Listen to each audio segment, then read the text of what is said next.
So you can gradually and organically expand the grammar school places. The other beauty of this is because you then deal with expansion based on needs. You don't just want me to build a new grammar school, find out whether anyone may apply to it. You look at the school that is focused to strive. We know grammar school that is not too far from here. I have 10 applicants to one place. So with that level of work about persuasion, one common sense should dictate what a pragmatic person will do is why can't we increase the form size? And so instead of having a 4-form entry, let's have a 5-form entry. So instead of having them rejecting one, taking one candidate out of 9, you're going to take 2. So you accommodate more students.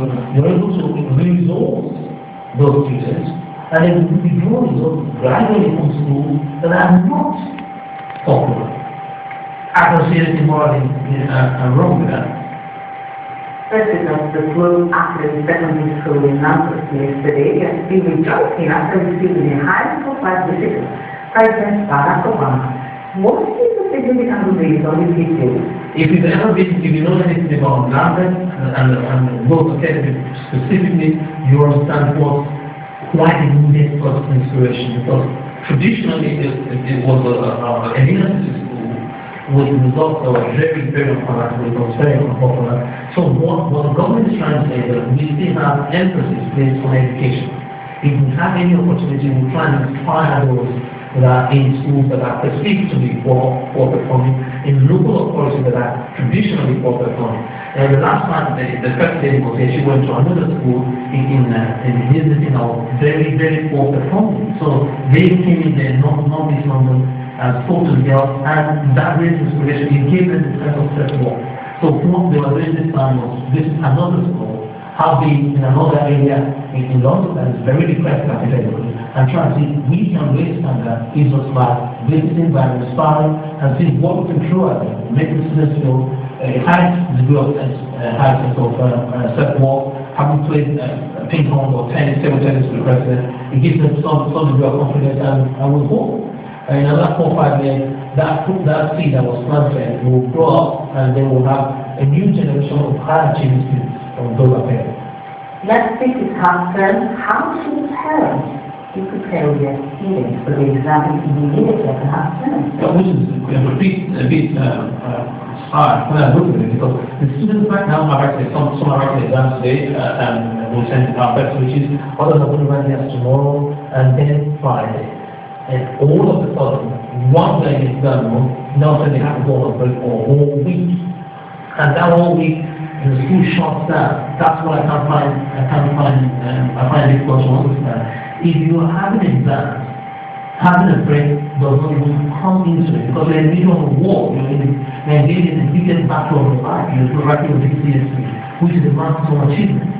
So any disruption should be really capitalized. So if you're a student preparing for your A2 or GCSE, this is not a break for you. This should be an opportunity for you to retreat, rehab yourself, and come back very confident.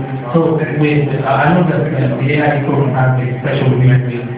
Standard revising, standard going through what you need to do instead of taking your time off. If you take your time off, by the time you come back, the difficult way to recover yourself. So you must do at least 2 or 3 exam papers every morning, and every evening.